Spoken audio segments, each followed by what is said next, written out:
The An Eye at the Future series continues today on the Locked On Pirates podcast. And today we're talking about arguably two of the most important players on this roster, Ke'Bryan Hayes and Oneil Cruz. Yes, the left side of the infield and just how far they can take this Pittsburgh Pirates team. You are Locked On Pirates, your daily Pittsburgh Pirates podcast. Part of the Locked On Podcast Network, your team every day.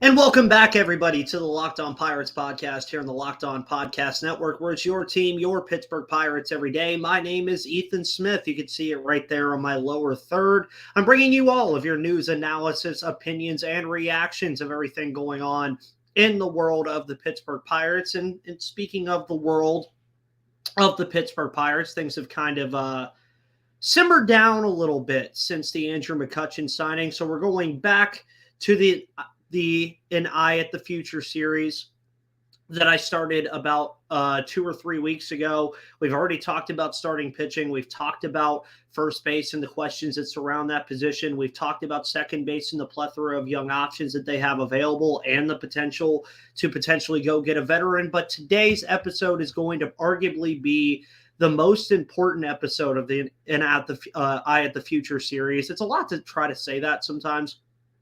But it is a fun series that you guys have seemed to enjoy this offseason. But when we're talking about the future of this team and looking at the future of this team and really breaking it down, I think a lot of it really comes down to the left side of the Pittsburgh Pirates infield. Of course, that meaning Ke'Bryan Hayes and Oneil Cruz, two of the most important players on this roster, two of the most important players in the National League Central, and potentially if the sky doesn't continue, the sky continues to get higher, folks, it could be the National League. And both of these players are outstanding. They've both been highly touted since they've been in the minor league system for this roster. Obviously, Oneil Cruz a little bit different. He was in the Tony Watson trade, so he didn't start his career in Pittsburgh, in the Pittsburgh Pirates organization like Ke'Bryan Hayes did. But nevertheless, he was kind of grown into the player he is today in the Pirates organization. Obviously, we all knew that Ke'Bryan Hayes, after that 2020 season and that 2020 debut that he had in the COVID season, we knew he was going to be a hot commodity for this team for a very long time. Wins his first Gold Glove this year, should have won it arguably in 2022. Meanwhile, Oneil Cruz, we were all clamoring for his debut. We finally got it. His official long-term debut. We obviously got that little cup of coffee in 2021 with Oneil Cruz. And then obviously in 2022, the long wait was, hey, are we going to see Oneil Cruz at some point? And we finally did. And he was just doing unforeseen things on StatCast, on the Baseball Diamond, all over the place. Now, it is funny that when you talk about Ke'Bryan Hayes and Oneil Cruz, and we'll start with Hayes, they do have similar career trajectories in a way. Now, I know they're two completely different players, but both of them have now sustained a long-term injury. Obviously, Ke'Bryan Hayes in 2022 sustains that injury in the opening series against Chicago, breaking his wrist that was nagging him for the entire season. Also sidelined him for about four, almost 5 months of that MLB season. And then, of course, Oneil Cruz this past year has the broken fibula, where he's out for the entire 2023 campaign. Pretty much, he played the first week and a half, and then that was really it. But when we start with Ke'Bryan Hayes, obviously, as I've mentioned already, Gold Glove winner, has done great things defensively over the hot corner, probably the best defensive third baseman in all of baseball, if not one of the best defensive players in all of baseball. Yeah, there's some different things to be said about him winning the Platinum Glove and who did eventually win the Platinum Glove. There are some stats that are in favor of Hayes. There are some stats that are not. But when you're looking at the future of Ke'Bryan Hayes, especially in the black and gold, a jersey and a color that he will be color combo that he will be wearing for quite some time, obviously being the first before Brian Reynolds to sign a long-term extension, the largest in Pirates history at the time until Brian Reynolds unsat him the following season. He's going to be here for quite a while, folks, and getting used to Ke'Bryan Hayes at the hot corner is something that a lot of people are not going to have to do now, because obviously I wouldn't say getting used to him anymore. But there was a period of the 2023 season where Ke'Bryan Hayes was still struggling offensively. He obviously went down with the injury for about a month and a half, and Jared Friolo was showing us a little bit more offensively, while not as much of a drop off with the defense over at third base. But Ke'Bryan Hayes came back, scorched earth pretty much from August all the way to the end of September and the end of the season.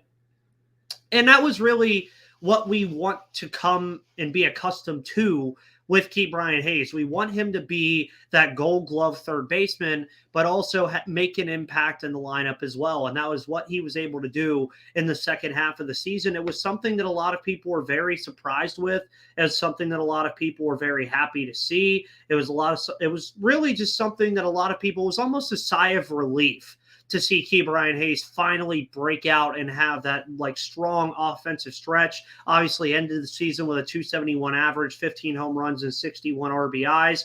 Folks, if he can hit like that all the time, especially consistently, 271 over 162 game season, keep in mind that was in 494 at-bats, but obviously he had to bring that number up quite a bit. I would be ecstatic if you're getting a 762 OPS guy that's going to win you a Gold Glove year in and year out, because I do think that Ke'Bryan Hayes has the potential right now to go on that Nolan Arenado type run, winning the Gold Glove award. Obviously, career-wise, he's a 264 hitter with a 729 OPS. Those are the things that Ke'Bryan Hayes is going to be. But you really look at his game logs last year, and again, I mentioned that from really July, he played one game in July, and that was July 6th against the Dodgers. But in August, I mean, he just was great in August, hitting 320, 368, 588. And then in September, didn't slow down, 280, 304, 495.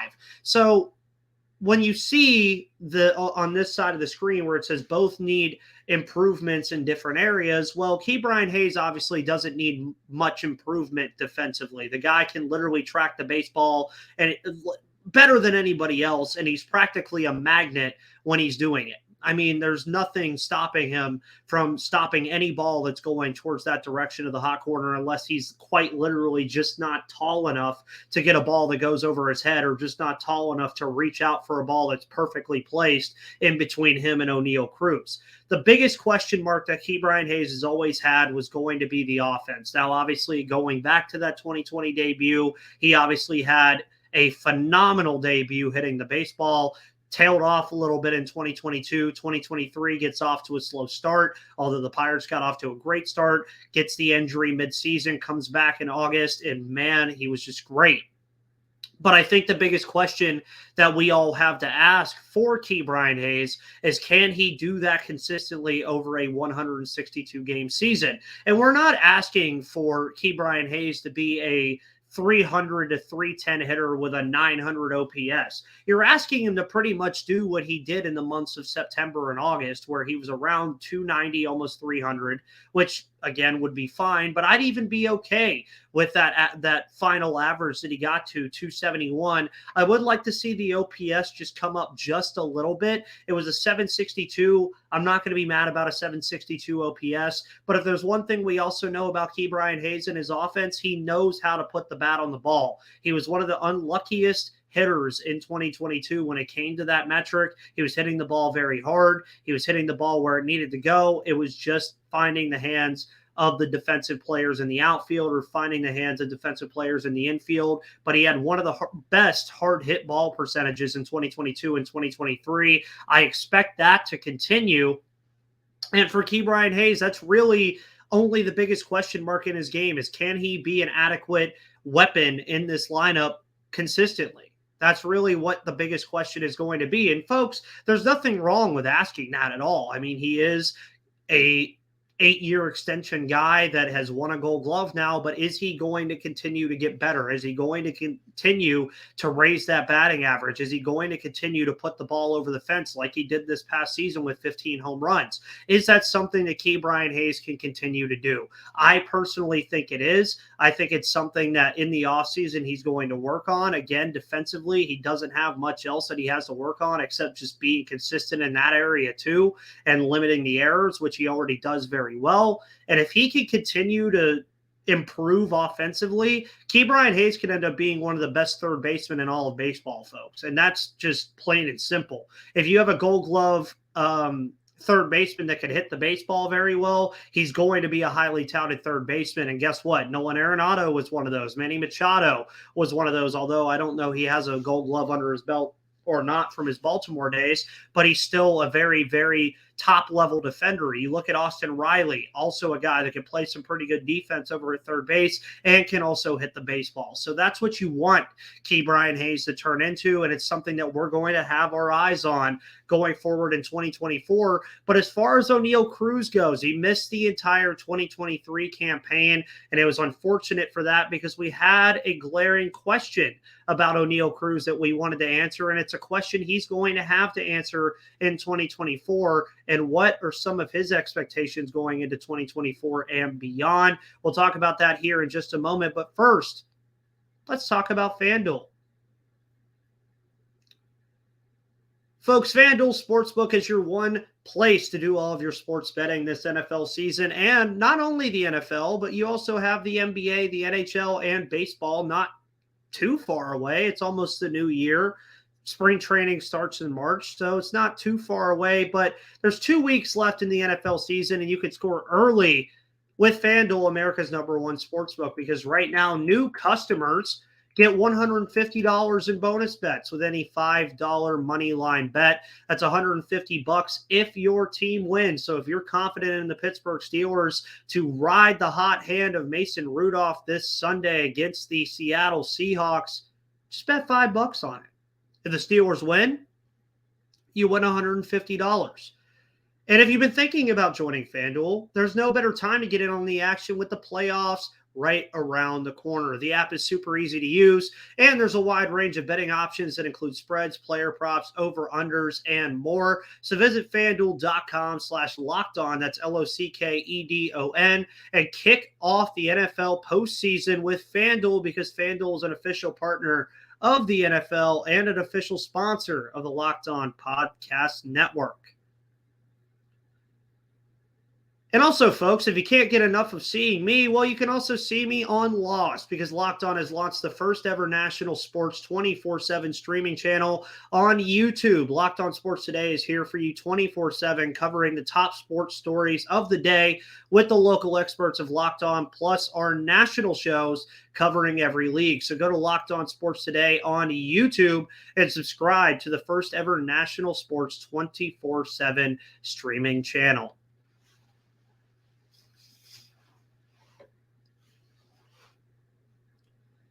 Alrighty, everybody, and welcome back to the second segment of today's episode of Locked On Pirates here on the Locked On Podcast Network, where it's your team, your Pittsburgh Pirates every day. Thank you to FanDuel for always sponsoring this show. Also, make sure you go check out Lost. Lost, of course, is Locked On Sports Today. It is the 24/7 streaming channel home for all of your sports coverage from the Locked On Podcast Network. So please go check it out.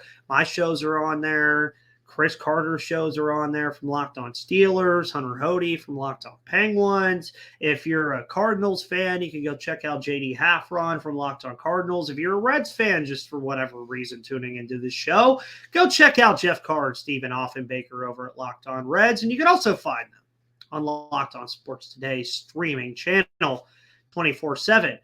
Oneil Cruz, folks, is the second half of that wonderful, young, and fun left side of the infield that the Pittsburgh Pirates have at their disposal. Obviously, Ke'Bryan Hayes and his improvements need to come offensively for him to really get into that superstar and all-star mode. And for Oneil Cruz, I think that the improvement in a different area is pretty clear based off of what I just spoke about with Ke'Bryan Hayes. But the biggest thing that I think we missed from Oneil Cruz missing the entire 2023 campaign was the fact that we were really hoping to answer the question on if Oneil Cruz could be a defensive shortstop. Now, when I say a defensive shortstop, you might be thinking, "Oh, you don't want him to be Andrelton Simmons or Dansby Swanson." Yeah, I know.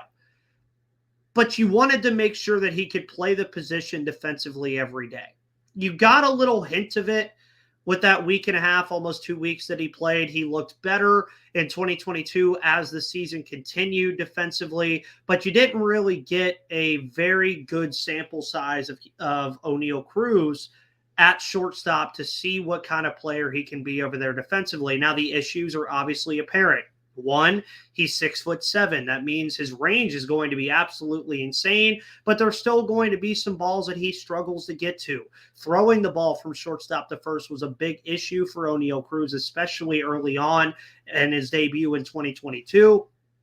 And that was one of the big question marks that a lot of us had that we wanted to answer, but we didn't get to answer because Oneil Cruz was, again, sidelined for the entire year. That also kind of opened up some other questions about Cruz as well on if he really could end up being a consistently good hitter for this Pittsburgh Pirates team. Now, I don't really have doubts about any of his offensive acumen. Obviously, he still has some things that he has to improve on as well. 2022 obviously was a good year for him, but when you look at his career so far in 372 at-bats, he's hitting .237 with a 751 OPS, and OPS it's actually lower than Ke'Bryan Hayes. Now, keep in mind, Ke'Bryan Hayes has a much larger sample size than Oneil Cruz, but already 19 home runs and 61 RBIs. He did hit a home run this year, only saw 32 at-bats. But when you go back to this 2022 season, I mean, he hit .233 in 2022 with a 294 OPS and a 450 slugging,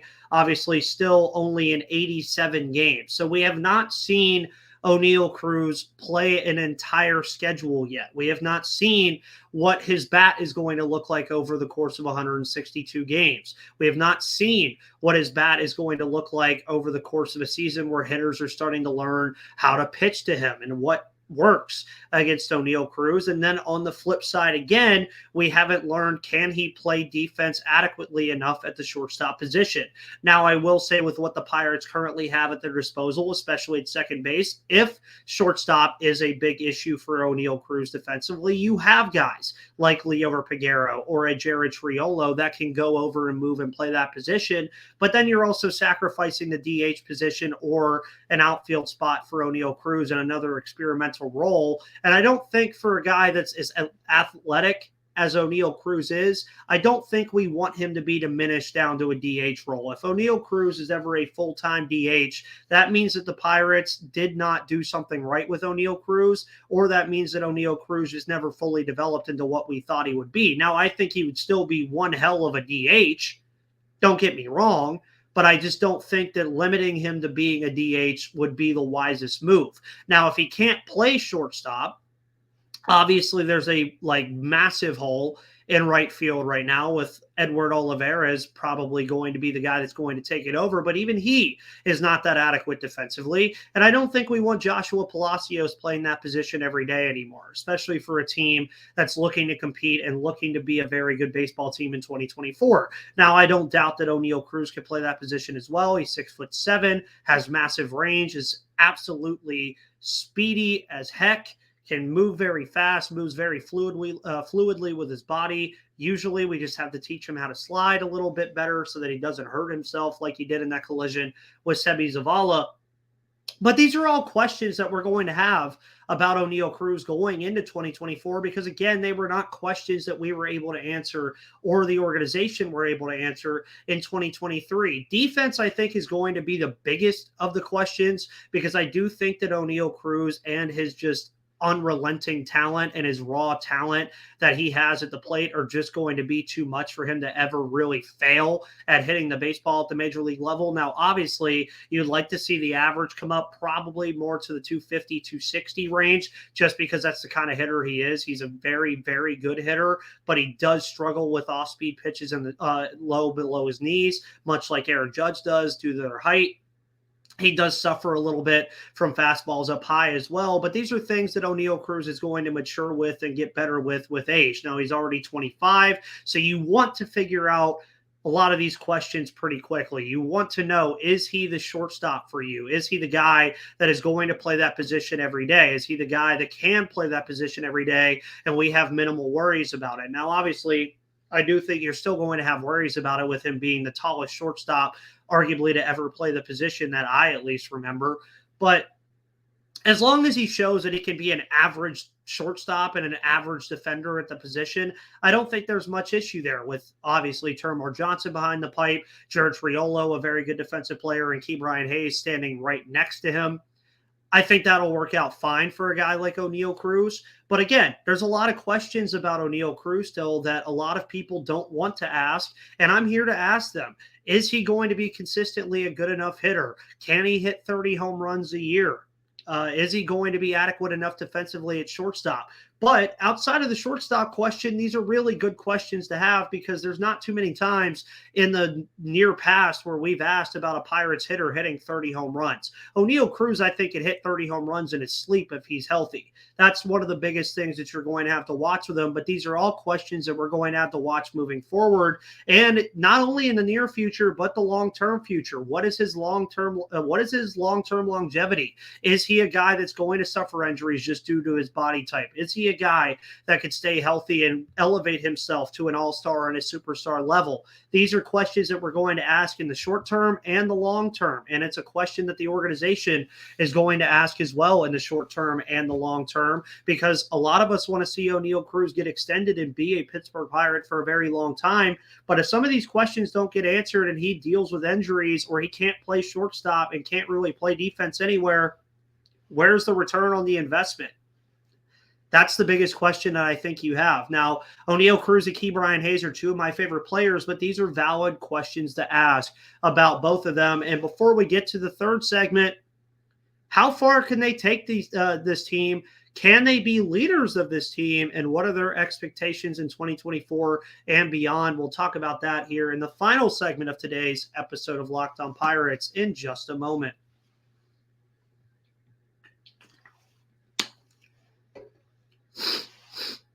Alrighty, loyal third segment listeners, welcome to the final segment of today's episode of Locked On Pirates, where we're looking at an eye at the future series today, all about Ke'Bryan Hayes and Oneil Cruz, and the expectations in 2024 for both of these players, I think, have to be set high. Now, I do think we're past that point now with Ke'Bryan Hayes, surely, where it's fine. He's still learning the game and all this other stuff. He's about to go into his third season, his second full season. I think it's time for Ke'Bryan Hayes to start taking that next step and taking that superstar step that a lot of us expect him to take. Now, the Gold Glove is a great start to that. Obviously, he is now a known name among baseball for how good he is defensively. And going back and talking about what I was talking about earlier with his bat, if his bat pans out, folks, that is one of the best contracts in all of baseball. If Ke'Bryan Hayes could be a 270 hitter for his entire career and hit 15 to 20 home runs a year and have an OPS of 760 to 800 every single year, while also going on a tear, winning a Gold Glove, that is one of the best contracts in all of baseball. For a team, at least, not for a player, but for a team, because I think Ke'Bryan Hayes, if he was to sign now, he would not be getting that much money. He would probably be getting $15 million a year annually, but that's a whole nother conversation for a whole nother day.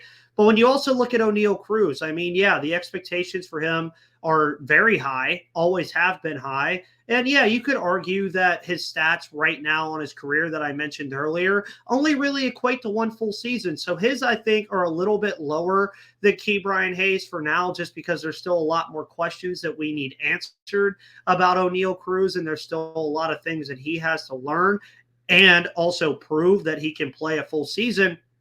So when you're looking at their expectations and their expectations as far as who they are as players, I think it's really you want to see them be at or above their career averages in 2024. Preferably, you want them to be above their career averages, and that's the expectations that I want to hold them to, just because, again, I think for the Pirates saying that they want to be a competitive baseball team in 2024, well, Oneil Cruz and Ke'Bryan Hayes are going to be major parts of that. And I think that they need to elevate past their career averages. Now, I think their expectations, though, lean more, for me at least, into them becoming leaders of this team. Folks, we love Bryan Reynolds. We all love Bryan Reynolds. He's one of the best, if not the best player on the roster. But the problem with Bryan Reynolds, he's not a very outspoken guy. He's not a very, loudmouth guy that's going to be the leader of a team. Now, who's to say he's not the leader of the team? But from what I am inferring here, Bryan Reynolds is not the leader type. He's the, I want to go out there, hit the baseball hard baseball, play good baseball in and out, be an all-star year in and out, and be on a good team. That is what Bryan Reynolds wants to be. He's a quiet type. That's why I always call him the silent assassin when I'm watching the games, is whenever he hits a double or hits a home run, I call him the silent assassin. This team, moving into the next phase of this rebuild that we have right now, this team needs an unquestioned leader. It needs a player or players to be the guy that answers for everyone, to be the guy that picks everybody up when they fall down. Now, Andrew McCutchen was that guy in 2013 through 2015. He was the engine that kept the train running. He was the guy that was answering all the tough questions about what was going on during losing streaks. He was the guy that was always front and center with the media. Andrew McCutchen can still be that, but he also can't play at as high of a level as he used to. Now, for Ke'Bryan Hayes and Oneil Cruz, I would like to see them ease into that leadership role while also, like I said, elevating above their career averages, winning baseball games for their team, learning more things about the major league level, and picking up some of these young guys under their wing. Because I think Ke'Bryan Hayes has the potential to be a leader of this team. David Bednar is a major leader of this team, but I think he leans more towards the pitching aspect and the Renegade and the Pittsburgh East stuff with it. Oneil Cruz, too. I think he can be an outspoken guy and be one of, if not the best player on the roster, while also being a leader and being a guy that a lot of these young guys like a Leo Verpagero and a Nick Gonzalez and a Henry Davis can look up to for those hard-hitting questions, for those losing streaks where they need a guy that's going to get them out, for, everything that goes into being a leader in a clubhouse. And then and I also think it would just be very beneficial for this as well for Hayes and Cruz, because then you're getting guys like Jared Jones and Paul Skeens and Termer Johnson coming up through the pipeline at some point. They're going to want a guy to look up to and say, hey, I have questions, I need answers. And I think that's what Ke'Bryan Hayes and Oneil Cruz need to mold themselves into. They need to be the standard. I know we all hear the standard is the standard from being Steeler fans in Pittsburgh, but they need to set a standard for this team, and they need to be that standard. They need to say, we want to be a winning baseball team, and they need to win baseball games and be the core reason why the Pirates are winning baseball games. And folks, that is the expectations that we should be putting on Ke'Bryan Hayes and Oneil Cruz going into 2024. Folks, thank you so much for tuning into this show here on Wednesday, December 27th. My name is Ethan Smith. You can follow me right there on Twitter at MVP_Ethan or at Locked On Pirates. You can also follow the show on YouTube, Spotify, Odyssey, Google Play, or wherever you get your podcasts. And guys, thank you so much for tuning in. Have a wonderful rest of your Wednesday. I know this episode is coming out a little bit late today. Tomorrow's episode will be a little bit earlier, talking about the outfield as we wrap up the An Eye at the Future series. But folks, have a wonderful rest of your Wednesday evening. Enjoy this show. Until tomorrow, I'll see you on the flip side, everybody.